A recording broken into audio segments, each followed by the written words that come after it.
Hey, it's Wario. A lot of people have been talking about Wario lately. Probably because of that tower pizza. So we ain't talking about that. Besides, as I already said a billion times before, I don't want to get too hung up about the rat race and U games coverage anymore like I did last year. Though, on the other hand, that there Wanted Dead though is looking mighty spicy. Ooh, sheesh. Those are certainly some reviews it's getting. Dang. Almost as if someone needs to step in and ask the real hardcore questions. Such as, could it be that Wanted Dead is the Goty 2023? Oh my god, why does it sound so chunky? Hold on.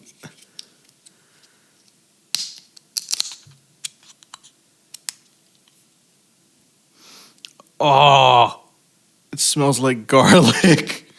Okay, here we go.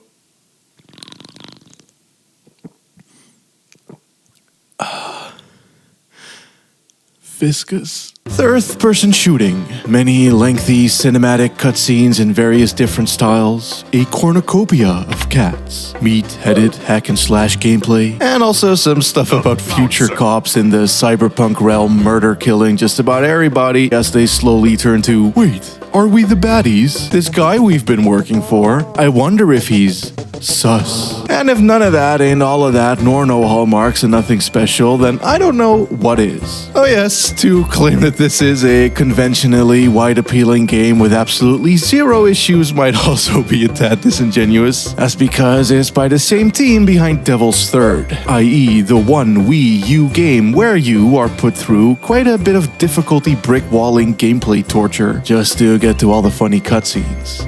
Not that I've played it, I don't own this Atari Lynx ass-looking piece of shit, but one day I'll cover it for sure. For the time being, I'm seeing already though that the funny cutscenes in Wanted Dead are far more plentiful, and while according to friends who played the game on Snormal, the brick walling is still painfully present, I Konami coded this hoe on a title screen, got some cat ears, and made the game easier for myself. Swag. Stomach, they say. Yeah. Wait, hold on. Depsy so good, Mr. Peppy, best. Like its devilish predecessor, Wanted Unalived is a hack-and-slash and shooter with snap cover and vaulting, but also a parrying and dodging-based comboid swordfucker. Long linear levels with explodables, hideables, pickupables, and killables, much like how one would see designerly in a title from the 2000s. It's got a very visceral feeling feel to it though. Hecka beefy animations paired up with screen shakes, blood fountains, rampant dismemberment, and gun blasting at fools flailing towards you, only to quickly switch up to stab a bitch. Shit has easily the best use of the funny PS5 triggers I've seen too, simulating the recoil on guns in a hard to describe with words but I'ma try anyway way wavy under your fingertippy harsh torrential current pushbacky type of way. Defo added a sense of aggressive urgency to it all, especially with how loud and frantic the combat is overall. If I was to say it has anything sorta meta-remarkable going on, it'd be how the flow of fighting here essentially incentivizes the player to find pockets of flow states in betwixt the turbulence. Like the manner in which you can run between motherfuckers, opening up a combo chain with a dropkick, hack them to bits as the camera hones in on you and who, roll back to dodge, shoot, or parry to open up a window for a hard as fuck finisher, past tensing enemies in a stylish fashion. And being that there's so many different finishers, all depending on contextuals, it never feels as repetitive as, say, Heat moves in Yakuza games can sometimes be, certainly in the older titles. What helps too is that each area has its own enemy types, which compensates a ton for your moveset not changing a whole lot, though even then the upgrades you do get are pretty cool, soon involving buddy combos, grenade shenanigans, and new ways to activate finishers sooner. That said, that isn't to say that it can't be a little jank neither. For one, the shooting feels sorta tacked on to me. Level look-wise, I get the impression that maybe at one point in design it was more of a shooter than it ended up being, as it's sorta slow and cumbersome and not nearly as satisfying as slicing dudes to bits. And for two, due to contextuality, certain things might not happen to you when you want them to or need them to, or they will happen but in ways you might not expect. Getting twist and turned back round by cover, for instance, now deciding that I was facing this way, actually. And also how, like, while the combat has hella heft to it, the movement itself is actually really fast and a little bit buttery, ostensibly gliding across surfaces, which, when paired with the chaos of prior mentioned, with your buddy shooting and dude shooting and shits exploding everywhere and those explosions being potential one-hit kills and enemies entering the scene from wherever the fuck, thus never really having a clear sense of direction on the battlefields, I'd be lying if I said that even when proudly sporting my cat ears, Wanted Dead can still be a little bit very fucking frustrating. If the hat fits, nut something with it.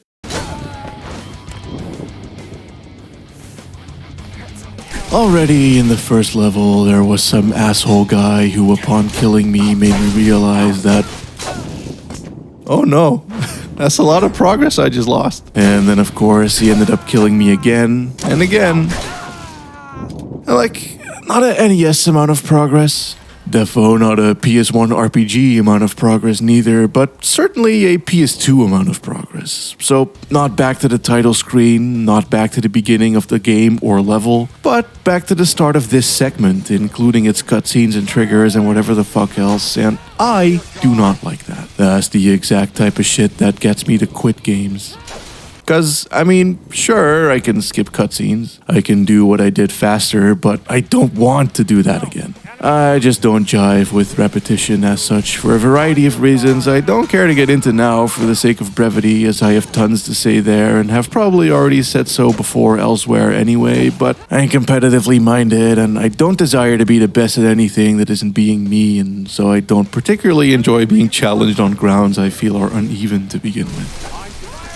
Because this fucking guy over here was necking me in like 2 hits. And yeah, I know the parry, but if he doesn't open up the window for the parry, I can't parry. Again, contextual shit. I'm not the one in control, so I don't feel like me dying is on me. And thus, why would I then care to want to best it? Anyway, after a few tries, I did make it through, but I was already dead set on the notion that if Wanted Dead pulled this on me again, the playthrough would end then and there. And then it hit me with this. Bro, enemy troops. Maybe this game is good. For what it's worth, the experience did teach me a few valuable lessons, being guns ain't shit, swords are better. As stated prior, it frames itself as more of a cover shooter, but I not only had more fun sorting, I also had a far easier time by simply beelining bitches and hacking them to shit. Bullets sort of fuck off a whole lot less too when you regain health from finishers, which are easy enough to pull off, so I don't know why the cover's even there. That said, I also don't know what it's like on normal difficulty, but I don't think I care. Funnily enough though, in the end I actually really grew to love fighting the ninja enemy type that had given me so much grief initially. When that camera zooms in for a one-on-one, letting one read moves, time blocks, scope out the satisfying red glow parry windows, shit came. Naturally, I also found out that when the camera doesn't settle in like that due to nearby walls or whatever, one can also have said one-on-ones be obstructed for one, and for two, you wouldn't be able to see the red parry glows either, which was more or less what had happened to me during the first time. Never fully getting into the flow zone, so to say. Regardless, in the cases that I did really dig digging in. Especially adore how the chaos sort of falls by the wayside during. Like, I think the AI is programmed to mess with your buddies when in duo mode, which makes it really focused and satisfying feeling in conjunction with great audio muffling, as if this intense wee pocket amidst a greater battle. Real protagonist shit. In either case, I think, like many games I cover like this, it can defo be a bit easy to misunderstand due to its unorthodox concoction of combining styles. Well, let's just say that even on easy mode, I can absolutely get why many people gave up on it. Me though, when I stopped trying to play it as a shooter, I ended up having a mostly great time. Especially, honestly, with all of the stuff in between the combat. Man, the goddamn voice acting in this game, though, really reminded me of a few older Japanese games from around the time when the acting practice had only just become a thing. Like, I don't know, something like Deep Freeze, in which they clearly hired whoever the fuck off of the Tokyo streets who didn't look Japanese, resulting in a odd melange of accents and deliveries.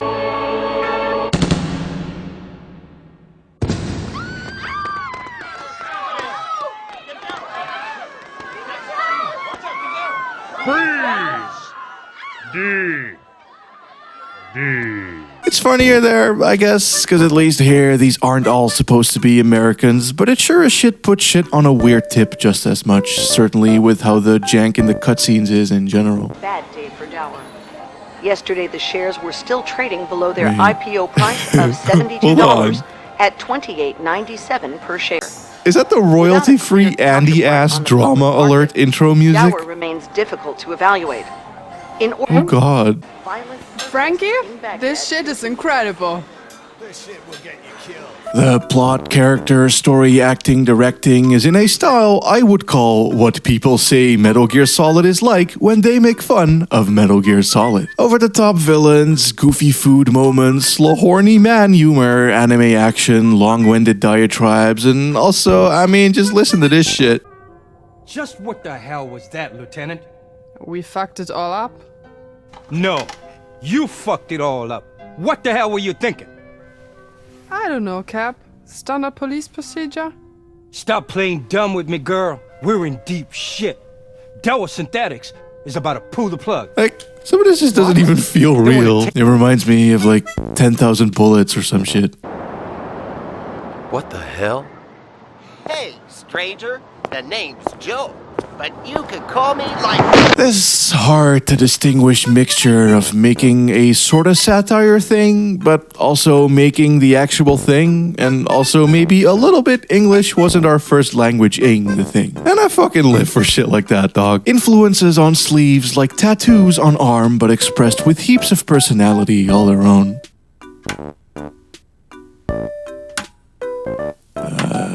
Like, I mean, you know... You know what I mean, right?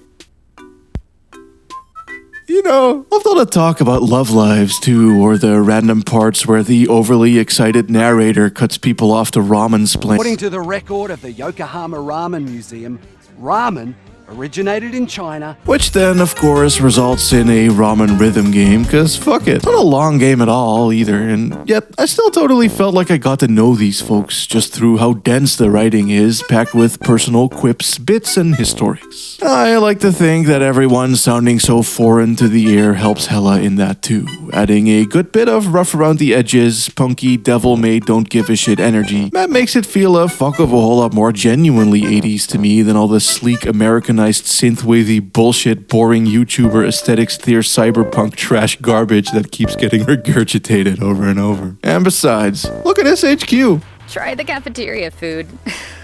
A entirely adorable, explorable hub with peak hangout ability.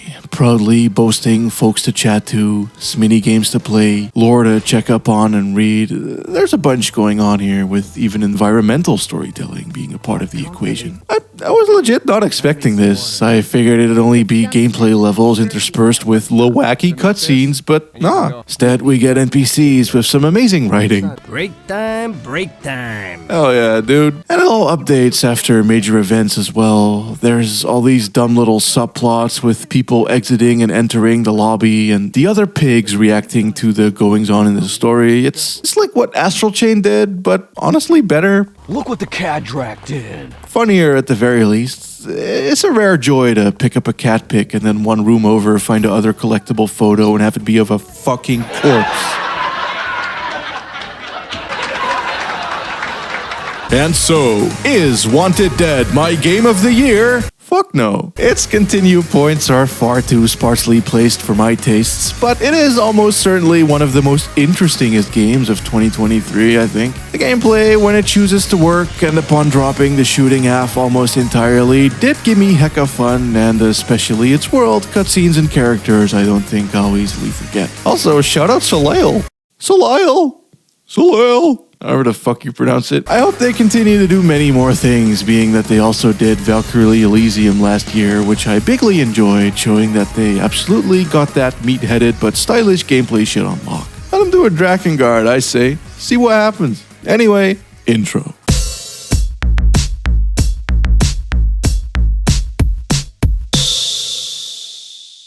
Welcome to So I've Been Playing, the show where I talk about games and experiences I have experienced that I wasn't able to make fully fledged videos out of or repurpose otherwise. Cause, you see, I got a mister. Woo! It's one of those things that plays like every old system ever. Not even through emulation. It's more like the thing with the chip, the chips on it. They like can act like other chips. So it's not software trying to act like a other system. It's hardware actually becoming the other system with code telling the chips to behave like the old chips, I think. And thus, it has hella accuracies and stuff as shown by the PS1 save screen. Granted, on a real tip, I personally think the idea of accuracy and preservation of art is a little nebulous, accurate to what? To when? To whose experience? That shit's all contextual, but even in that, it does provide many a setting that you luckily don't have to fuck with to get to what you think is most truest. And also, it's just kind of funny to see all the penis artifacting on the PS1 intro as it used to often have. Plus, besides, and moreover, it's where the tick shorts have been coming from. Plug, plug,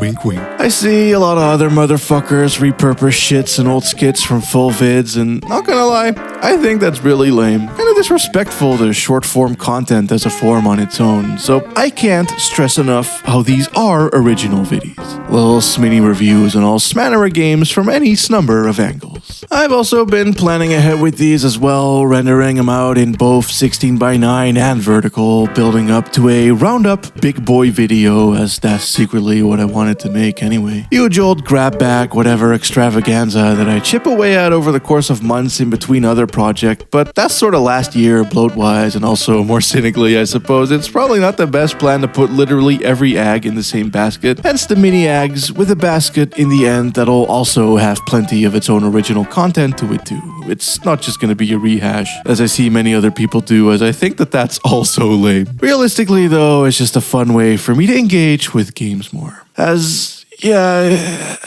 not that I'm like a retro head per se. Whole reason I got into this Mr. Mess is because I was trying to smoke a GBA and Genesis game for a other vid, but the emulators kept giving me grief. Something to do with modern graphics cards and NVIDIA and screen resolutions as opposed to aspect ratios, as opposed to render methods like OpenGL or whatever. So of course, I had to christen this thing fittingly and topically with Wario Land 4, the most Christ-like of GBA games. One of those titles that's sort of upsetting in how good it is. Like, wow, they really put in all this effort, all this art, all this music. It's nuts. And naturally, I also had to scope out the specky.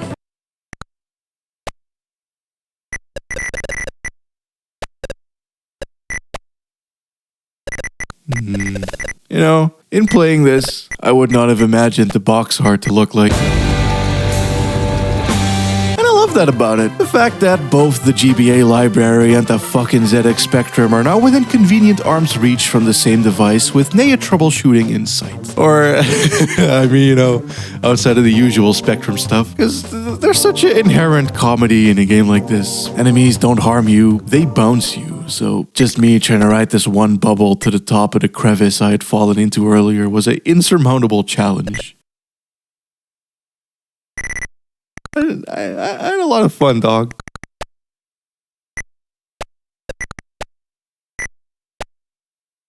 Even just trying to get it to run was an adventure all in of itself. So many new curios to explore. Like, for testing purposes, my mister came with some homebrew and there's no way I'm not gonna need to know what this is.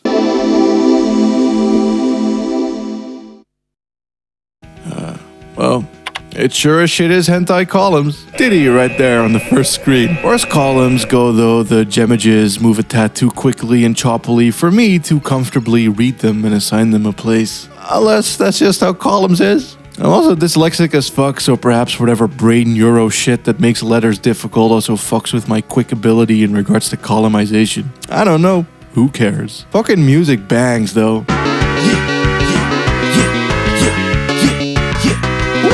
yeah, yeah, yeah, yeah, yeah. Columns on a bitch, columns on my dick, bitch on my columns on my bitch. I'm just saying shit. Yeah, yeah, yeah, yeah, yeah, yeah.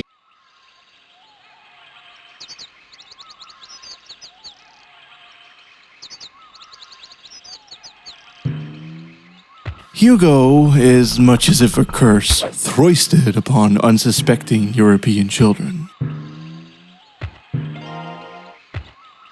He is always there, lurking in every bargain bin, skeezing around every corner. Sadly, it ain't just Europe. As I learned from some Latam homies, he was also present in South America. Not even the worst thing Europe did to that continent. Through that, I also uncovered the Hugo map, which handily shows in detail all of the countries he's tainted and in what way. Not to mention the in-game map, which starts off CD audio Andy as fuck, only to then rip from the fattest blunt of swag, smacking us right up the Hugoosy with some bangin' reggae shit.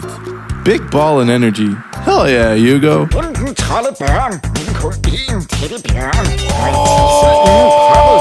That map, though, isn't actually complete, as I know for a fact that he's also assaulted Brazil, Argentina, and Chile. Hugo does actually look really nice, though. Or, not the character. He's awful, and I hate him. But the game, it's so crisp. Really sharp pixel art, nice parallaxing, tasteful use of 3D and colors. And while most of the gameplay is rather brain dead, the skating game I actually found to be most entertaining. There's a keen sense of momentum to it that makes swerving around pretty satisfying.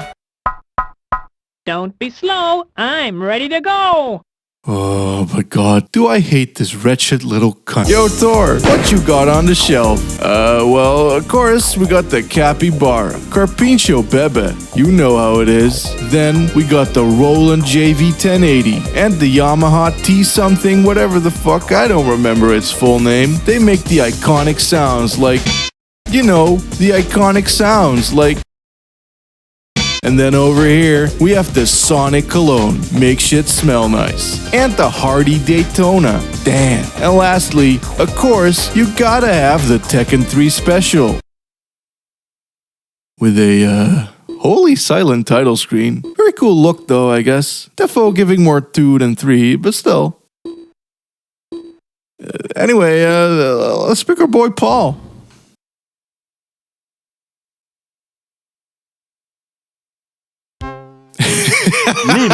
Yeah, so I have people warn me about this when I bought this, that carts like these are made for the dendier systems and can actually risk frying a fucking actual Genesis. And as such, it seems that the picture-perfect 100% accurate Mister also does not particularly want to fuck with it either. Lee. No! And thus, Lee too was put in a Hachi's cum dungeon. However, soon he will come once again! Anyway, the vibe you just got is sort of what the short ticks is. Not that these were talk shorts, I made this for this, but that sort of general, quick shot, funny game energy is what they'll be. I think it'll be fun. And, yeah, that's how this video ends, I suppose. Goodbye! Aww.